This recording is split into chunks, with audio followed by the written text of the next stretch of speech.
Bonjour et bienvenue dans cette nouvelle vidéo où je vais vous parler de burn-out. Tout le monde aujourd'hui parle de burn-out, c'est devenu un concept très courant à tel point que parfois il est même un fourre-tout. Je me propose aujourd'hui de vous expliquer en quoi il consiste et quels en sont les symptômes. Beaucoup de personnes en souffrent et ne le réalisent souvent que très tard. Quand par exemple elles ne parviennent plus à quitter leur lit pour aller au travail et qu'elles ont l'impression d'être paralysées. Le burn-out renvoie à une véritable souffrance psychologique. Le mot burn-out vient de l'anglais du verbe to burn out, qui signifie littéralement griller, brûler, se consumer. En français, nous parlons d'épuisement professionnel. Mais cette appellation met l'accent sur la fatigue alors qu'elle n'est pas systématiquement présente et n'est pas une caractéristique spécifique au burn-out. La personne atteinte de burn-out se consume donc progressivement de l'intérieur, comme sous l'action de flammes, et pendant très longtemps, il n'y a pas ou peu de signes apparents. Cet incendie intérieur laisse un vide immense en elle, même si extérieurement, elle semble plus ou moins intacte. De nombreux travaux ont été réalisés sur la question du burn-out, et ces travaux ont donné lieu à plusieurs définitions. Celle sur laquelle tous ces travaux convergent est que le burn-out se traduirait par un état d'épuisement professionnel à la fois émotionnel, physique et psychique. Et cet épuisement est ressenti face à des situations de travail émotionnellement exigeantes. Alors quel est le processus mis en œuvre? Malgré sa motivation et son implication, le travailleur fait face à des résultats qui le perturbent négativement au niveau émotionnel. Par exemple, il ne parvient plus à résorber le retard engendré par le départ de certains collègues et qui n'ont pas été remplacés par la direction. Au départ, il va s'adapter en développant certains mécanismes. Il va s'endurcir, prendre de la distance et moins s'impliquer ou encore réduire ses ambitions en étant plus réaliste. Sauf qu'à un moment donné, ces trois mécanismes adaptatifs vont s'emballer. La première réaction défensive consiste à s'endurcir face à la réalité émotionnellement négative. Jusque-là, c'est tout à fait normal. C'est une manière de tenir le coup et de ne pas s'effondrer. Malheureusement, lorsque le stress devient répétitif avec un sentiment fort de ne pas avoir le contrôle sur la situation, ce mécanisme se met progressivement en place également contre les émotions positives. C'est ainsi que la personne va perdre progressivement la capacité à ressentir aussi des émotions positives, à éprouver de la joie, du plaisir dans des situations qu'elle vivait auparavant comme plaisantes. Tout cela conduit à une première dimension du burn-out qui est l'épuisement émotionnel. La deuxième dimension, c'est le cynisme au travail. Comment y parvient-on? C'est très simple. Dans un premier temps, pour se protéger face au stress, le travailleur va moins s'impliquer tout en restant concerné. Il va tenter de préserver sa bulle en mettant des limites et de la distance avec les autres. Le problème survient lorsque cet état perdure longtemps. L'attitude du travailleur devient négative, dure, détachée vis-à-vis de son travail, vis-à-vis des collègues et des bénéficiaires lorsqu'il y en a. Il déshumanise inconsciemment les autres en mettant son entourage à distance et il fait preuve de cynisme. L'exemple typique que tout le monde connaît est celui que l'on retrouve dans le milieu hospitalier où Monsieur Durand devient la méningite de la chambre 3. Et enfin, la troisième dimension du burn-out consiste en une démotivation avec perte de l'estime de soi.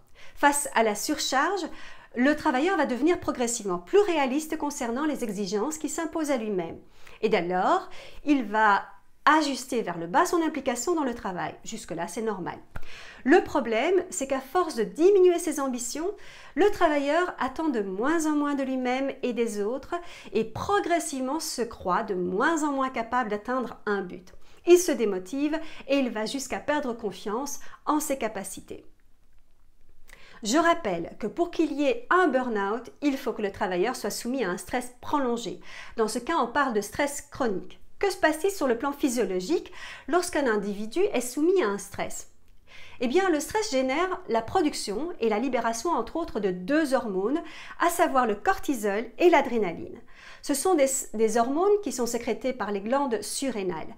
Un processus de feedback permet de réguler le taux de cortisol circulant, Mais lorsque le stress devient chronique, cette action de feedback perd de son efficacité et cette production constante de cortisol entraîne alors des impacts négatifs sur les systèmes cardiovasculaires et immunitaires, certaines parties du cerveau, c'est ce qui explique les troubles de la mémoire, de la concentration et de l'orientation, mais aussi les réactions émotionnelles disproportionnées et l'anxiété.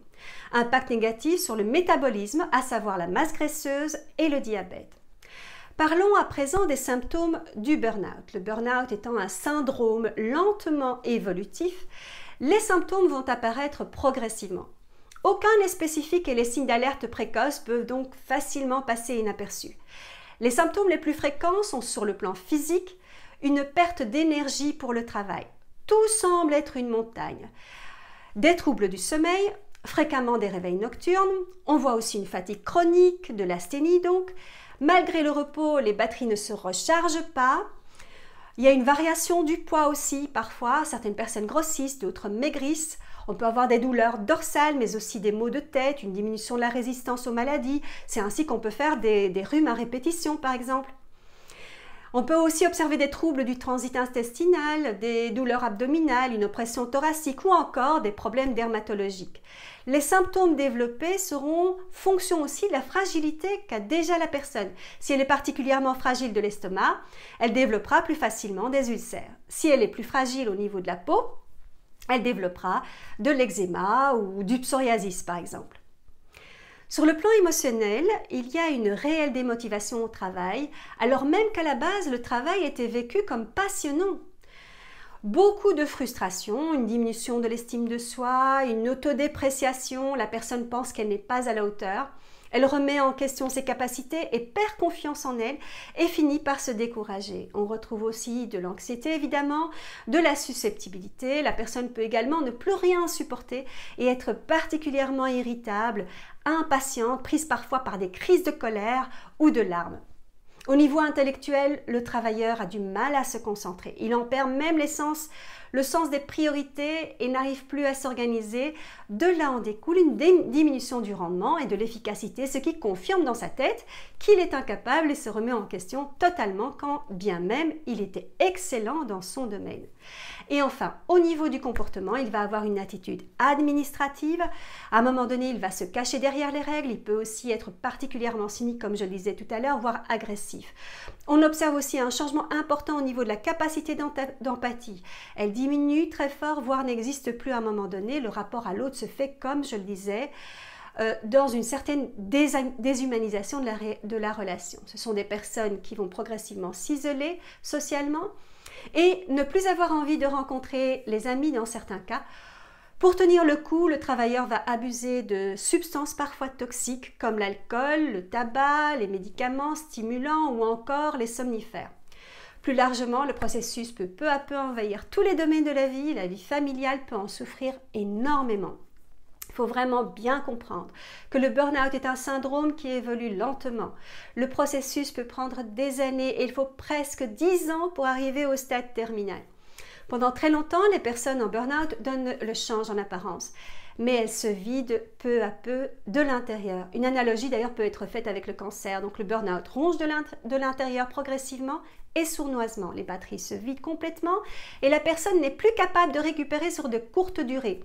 Là où un individu en bonne santé récupère après un week-end de repos et se sent capable d'attaquer une nouvelle semaine, le travailleur en burn-out en est incapable. Il n'en est d'ailleurs même pas capable après plusieurs semaines de repos.